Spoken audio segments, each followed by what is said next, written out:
Can I just tell you that if you don't love what you do, you shouldn't be doing it. You don't have to love every aspect of your job, right? Do you have to love every person that you work with? Phew, no. But you have to at least love what you're doing because life is too short to do something you don't absolutely love. I love what I do. I absolutely love it. But I don't love every aspect of it.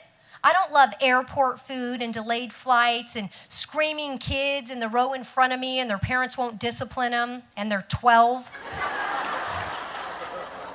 I got to tell you a quick story. I was in the boarding area a couple of months ago, and we had this ticketing agent who had a pretty good sense of humor. There was a 5-year-old in the boarding area who was kicking and screaming and hitting his mom. It's just shocking.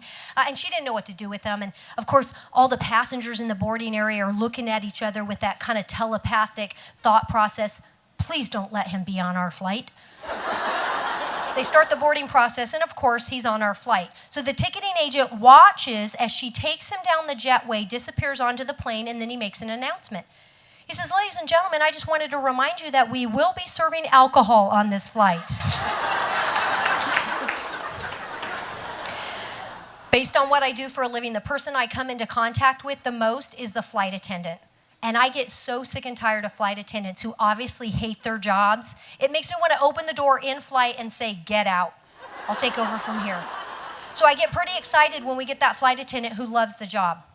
I was coming back from another state into California, and we got this flight attendant who had love and passion for her job, and she did her safety briefing completely outside the box. I want to share some highlights with you so you can see what I'm talking about. She started her safety briefing by saying, "Ladies and gentlemen, welcome to Flight 5540 with service to Los Angeles, California. We want to thank you for flying with us because we know you have a choice in financially strapped airlines. To operate your seatbelt, insert the metal tab into the buckle and pull the strap tight. It works like every other seatbelt, and if you don't know how to operate one, you shouldn't be allowed in public unsupervised.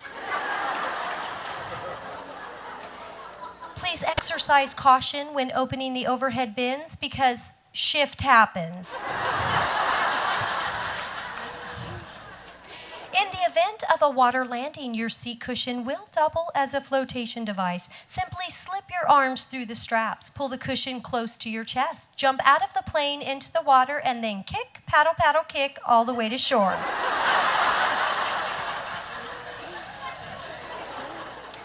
In the unlikely event the cabin should lose pressure, your oxygen mask will drop down in front of you. Please secure your mask first and then assist your child. If you have more than one child, pick your favorite."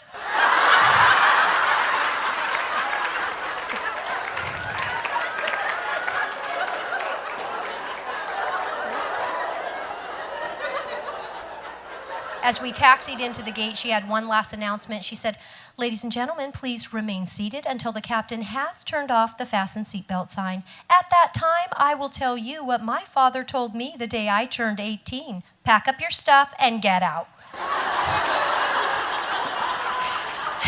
Thank you.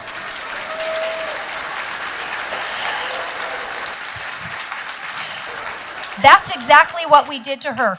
By the time she finished her safety briefing, the entire plane broke out in applause. Because what a welcome change. People want to be around people who love what they do. People want to give money to people who love what they do. People want to do business with people who love what they do. Love what you do.